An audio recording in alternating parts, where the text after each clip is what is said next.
Look around you right now. I want you to really look.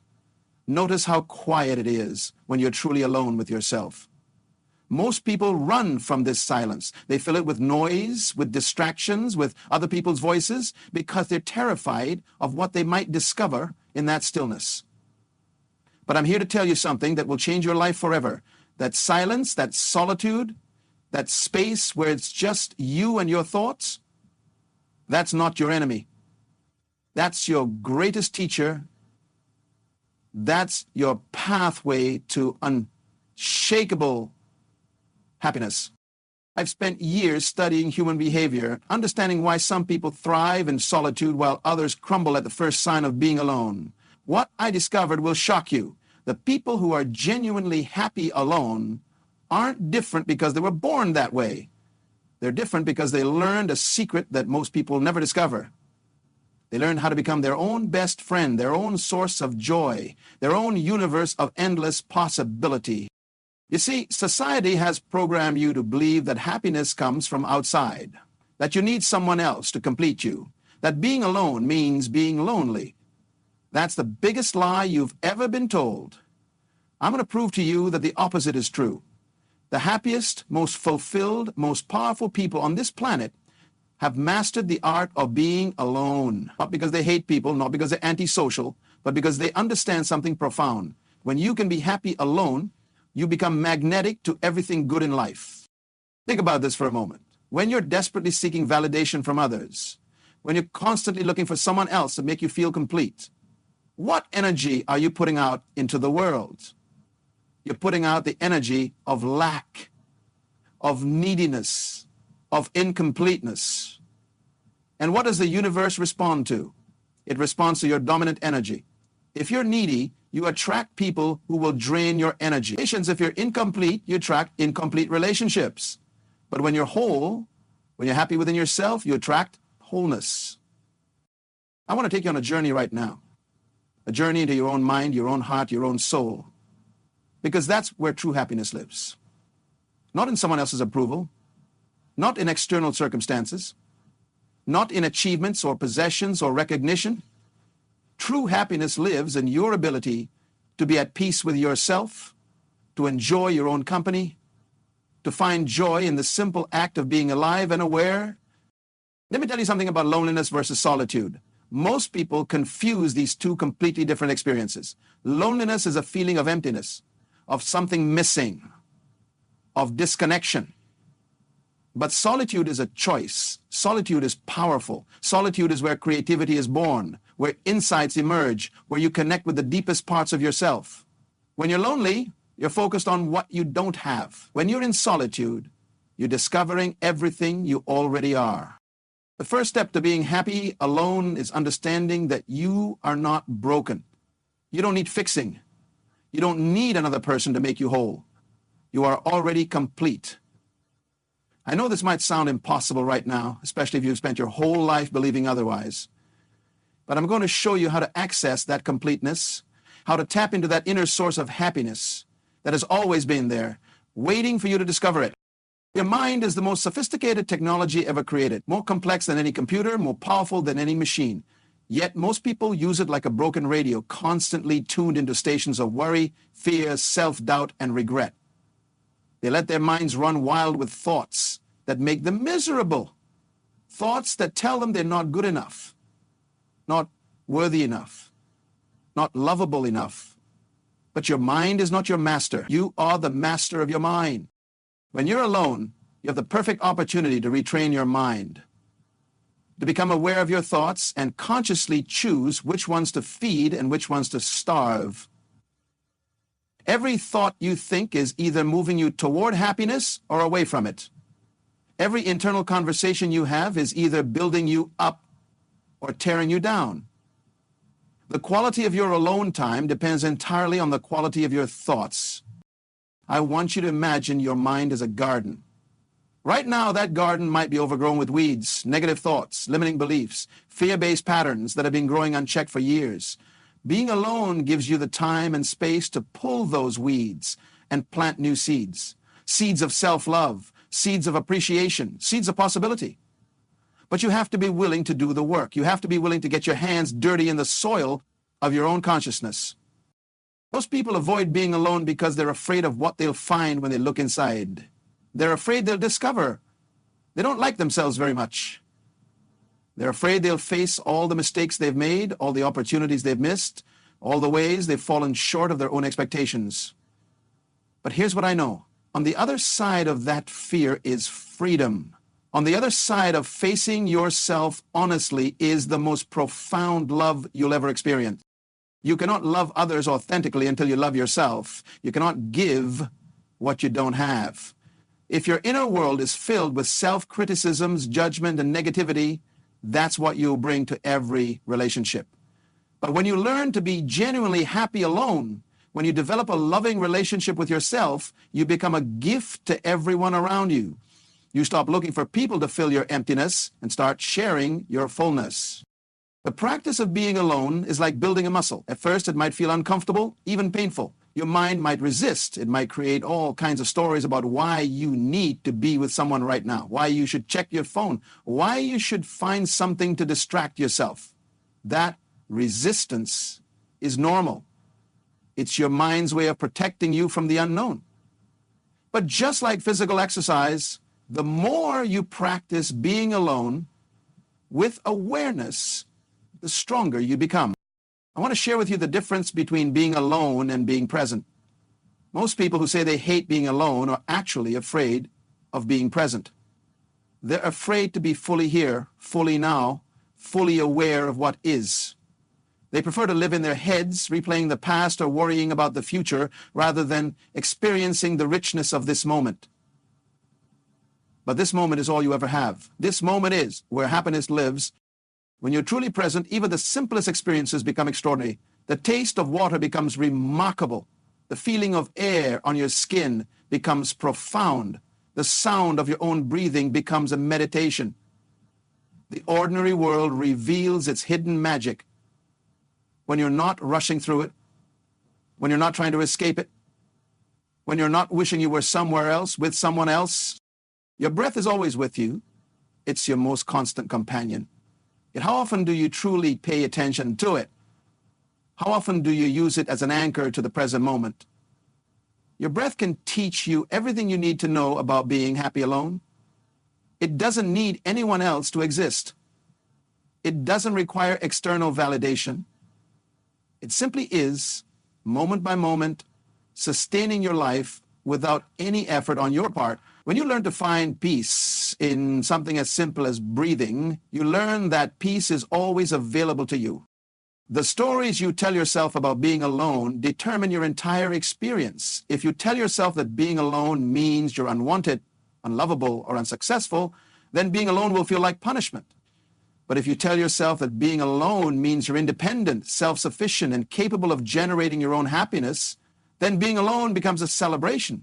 The same situation, completely different experience, all because of the story you choose to believe. I've watched people transform their lives simply by changing their relationship with solitude. People who once couldn't spend 5 minutes alone without anxiety learn to cherish hours of their own company. People who once felt desperate for constant social interaction discover the profound satisfaction of their own thoughts and feelings. The change doesn't happen overnight, but it does happen, and when it does, it changes everything. Your alone time is not time wasted.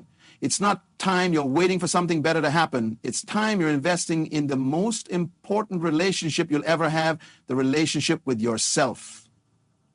Every moment you spend getting to know yourself better, understanding your patterns, appreciating your uniqueness, is time that pays dividends for the rest of your life. Think about the people you admire most, the artists, the innovators, the leaders, the creators who have made a real impact on the world. What do they all have in common? They've all spent significant time alone. They've all learned to tap into their inner resources. They've all discovered that the most important conversations they'll ever have are the ones they have with themselves. Solitude is not the enemy of greatness. It's the birthplace of greatness. Your creativity flourishes in solitude. When you're not constantly responding to other people's energy, when you're not adapting to social expectations, when you're not performing for an audience, your authentic self emerges. Your original thoughts rise to the surface. Your unique perspective becomes clear. Your natural talents and inclinations reveal themselves. You cannot discover who you really are in a crowd. You can only discover who you really are in the quiet spaces between the noise. I want you to understand something profound about self-acceptance. Most people think self-acceptance means being satisfied with mediocrity, giving up on growth, or making excuses for their limitations. That's not self-acceptance. That's self-resignation. True self-acceptance is recognizing that you are a work in progress, that you are exactly where you need to be right now, and that your worth is not determined by your achievements or failures. It's the foundation from which real growth becomes possible. When you accept yourself completely, you stop wasting energy trying to be someone else. You stop comparing yourself to others. You stop seeking approval for who you are and start expressing who you are. This shift in energy is magnetic. People are naturally drawn to those who are comfortable in their own skin, who don't need validation, who radiate authentic confidence. But this kind of confidence can only be developed in solitude, where there's no external pressure to be anything other than yourself. Your emotions are your internal guidance system. They're constantly giving you information about your thoughts, your beliefs, and your alignment with your true self. But most people are afraid of their emotions, especially the uncomfortable ones. They use other people as buffers against their feelings. They stay busy, stay distracted, stay surrounded by others, so they don't have to feel what they're feeling. This is emotional immaturity, and it keeps you trapped in cycles of dependency and dysfunction. And really, there are 6, 8 faults that we can trap to Tracy. Learning to be happy alone means learning to be with all of your emotions without needing to escape them or have someone else fix them. It means developing emotional intelligence, emotional resilience, and emotional independence. When you can sit with sadness without drowning in it, when you can experience anger without being consumed by it, when you can feel fear without being paralyzed by it, you become emotionally free. And emotional freedom is the foundation of all other freedoms. Your mind is constantly creating meaning from everything that happens to you. But most of the meanings you create are unconscious, automatic, based on old programming and past experiences. When you spend time alone in conscious reflection, you can examine these meanings and choose new ones. You can rewrite the stories that have been limiting you. You can transform painful experiences into wisdom, failures into lessons, setbacks into comebacks. The practice of gratitude becomes transformative when you're alone, when there's no one to impress with your positivity, when there's no social pressure to be grateful, when you're just sitting quietly with an appreciation for what is. Gratitude becomes real. It becomes a genuine recognition of the gift of being alive, of having consciousness, of being able to experience this moment exactly as it is. This kind of gratitude doesn't depend on circumstances. It's a way of being that generates happiness from within. Most people think happiness is a destination. They think they'll be happy when they find the right person, get the right job, achieve the right goals, or change the right circumstances. But happiness is not a destination. Happiness is a way of traveling. It's a state of being that you can access right now, in this moment, regardless of what's happening around you or who's with you. When you learn to be happy alone, you learn that happiness is portable. You carry it with you wherever you go. Your alone time is when you can practice unconditional love for yourself. Not love based on your performance, your achievements, or your ability to please others. Just love because you exist. Love because you're a unique expression of consciousness having a human experience. Love because you matter, not because of what you do, but because of who you are. This unconditional self-love is the foundation of all healthy relationships, all meaningful work, all genuine contribution to the world. I want to challenge a belief that keeps many people trapped in unhappiness. The belief that needing others makes you weak. Humans are social creatures. We're designed for connection, for community, for love. Recognizing this need doesn't make you weak. It makes you human. But there's a massive difference between healthy interdependence and unhealthy codependence. Healthy interdependence comes from wholeness. Unhealthy codependence comes from emptiness, trying to use others to fill the void. When you're happy alone, your relationships become choices rather than needs. You choose to be with people because you enjoy them, because you have something to offer them, because together you create something beautiful. You don't need them to complete you, to validate you, or to make you feel worthy.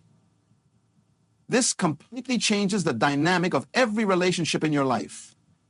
You stop attracting people who want to drain your energy and start attracting people who want to share their energy. The quality of your alone time depends on your relationship with yourself. If you're constantly criticizing yourself, judging yourself, or trying to escape from yourself, being alone will feel like torture. But if you treat yourself with the same kindness, patience, and understanding you would offer a good friend, being alone becomes a pleasure.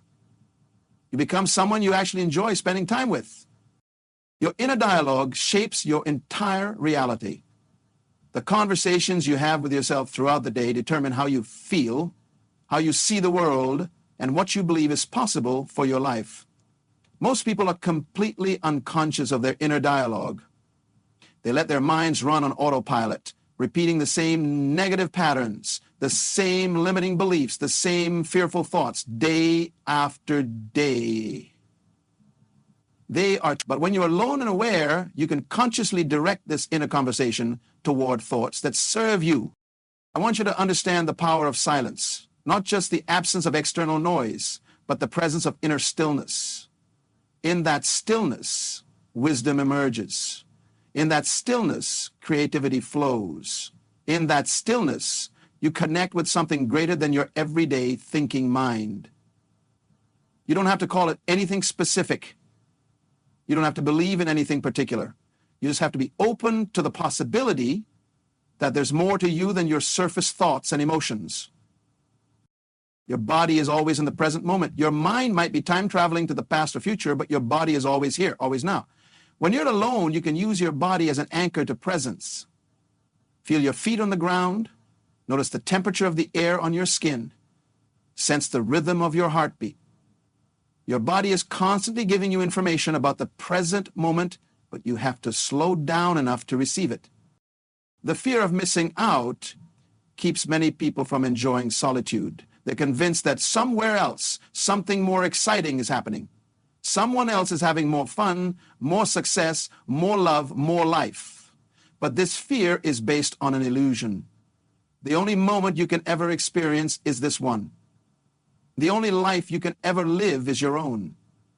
The only happiness you can ever feel is the happiness you generate within yourself. When you truly understand this, the fear of missing out transforms into the joy of being present. Your imagination is one of your greatest assets, but most people use it against themselves. They imagine worst-case scenarios. They replay embarrassing moments. They create elaborate stories about rejection, failure, and disappointment. But your imagination can be retrained. You can use it to visualize the life you want to create, to rehearse success, to generate feelings of love and appreciation. When you're alone, you have unlimited time to practice using your imagination as a tool for happiness rather than a weapon against yourself. The practice of self-compassion is revolutionary. Most people are incredibly harsh with themselves. They have an inner critic that never stops pointing out their flaws, their mistakes, their inadequacies. They treat themselves worse than they would treat their worst enemy. But self-compassion changes everything. It means treating yourself with the same kindness you would offer someone you love who is struggling. It means recognizing that making mistakes is part of being human. It means offering yourself comfort instead of criticism when you're in pain. Your standards for yourself matter more than anyone else's standards for you.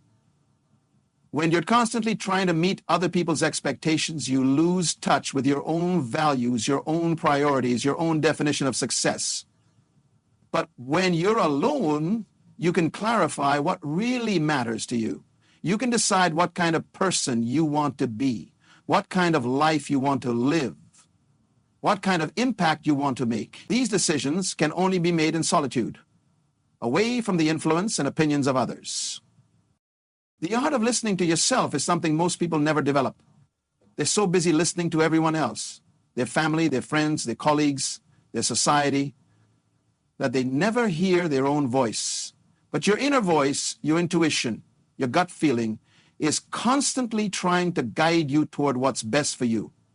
It knows things your rational mind doesn't know.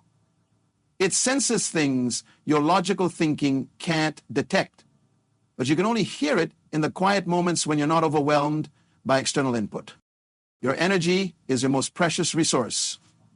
Every person you interact with, every activity you engage in, every thought you think either gives you energy or takes energy away.